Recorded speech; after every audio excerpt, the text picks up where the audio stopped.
What's good, guys? Pictures by Schoolboy here, and welcome back to another video. Today's video is a tutorial on how I retouch these beautiful portraits from my previous video.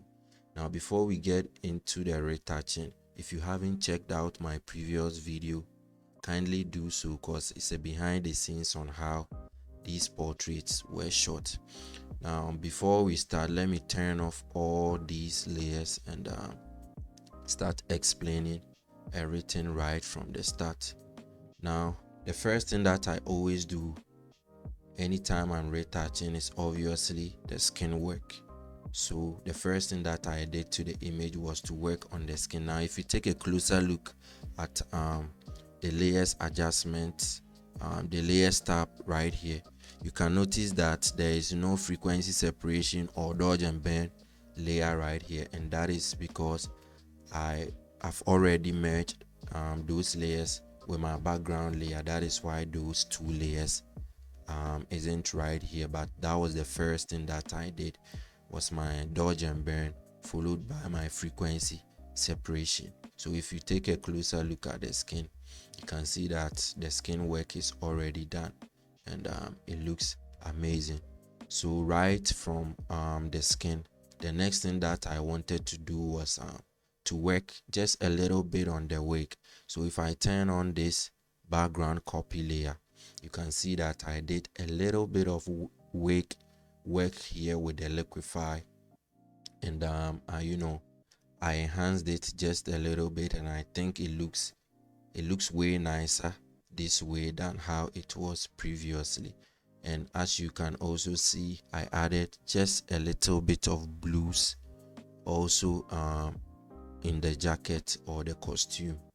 Now the next thing that I did was the color grade. Now if I go into the color grade tab, you can see that there are various layers right here. So let me turn it on and turn all of the layers off and start right from here. So the first thing that I did with the grade was a gradient map. So if I turn on the gradient map, this is how it looks.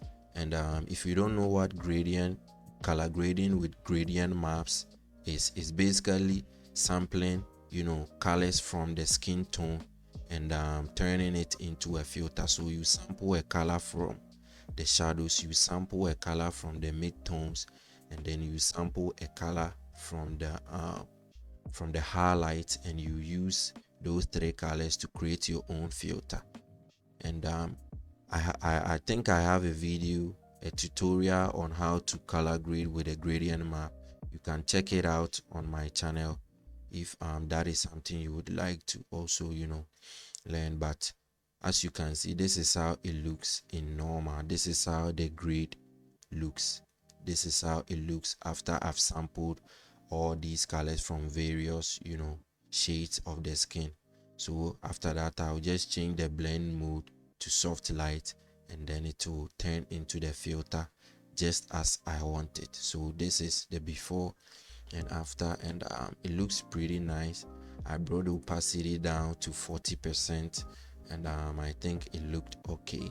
So the next thing that I went ahead and did with the grade was a black and white adjustment layer, just to enhance the melanin in the skin tone. As you can see, she has a brownish darker skin tone, and I wanted to embrace that colors in her skin tone. So I did that with the black and white adjustment layer, and that is basically creating a black and white adjustment layer and turning and changing the blend mode from normal to multiply.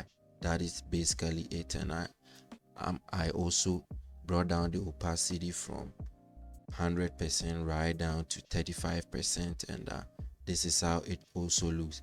Under normal circumstances, I would have maxed out the subject or the skin from the background. I would have maxed out the subject from the background and applied this black and white adjustment layer just on the skin.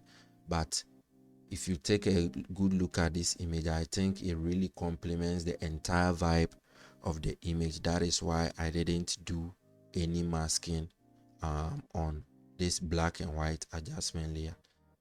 Moving on, the next thing obviously is a hue and saturation adjustment layer. Now if you can see, she has gold glitters on her lips to, you know, complement the wig, as the wig is also gold.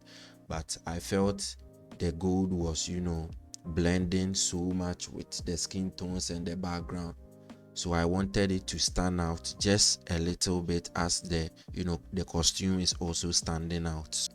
As you can see, if I go to the yellows, you can see I added a little bit of saturation plus 50, and I changed the hue just to change the color of the yellows.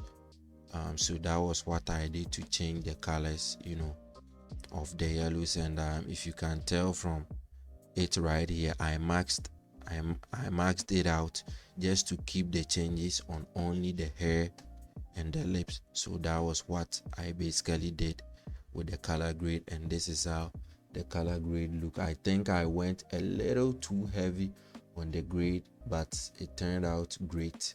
All right, so the next thing that I did was to enhance the jacket, you know, the blues in the jacket just a little bit, and I did that with a selective color adjustment layer.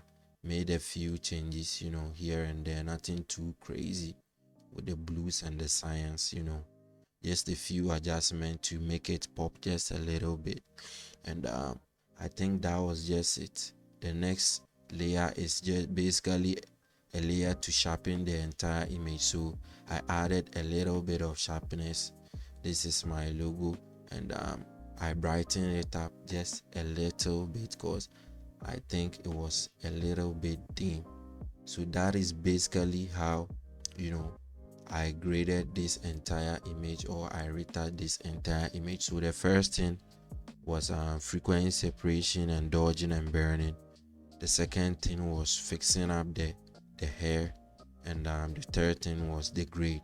So that is basically how I retouched this image. And let me show you a quick before and after. This is the before, this is the after. As you can see, it looks so damn well after everything. And I think that will be it for today's video. If you did like this video, make sure you leave a like on it, make sure you subscribe, and I'll see you guys in the next one. Peace out.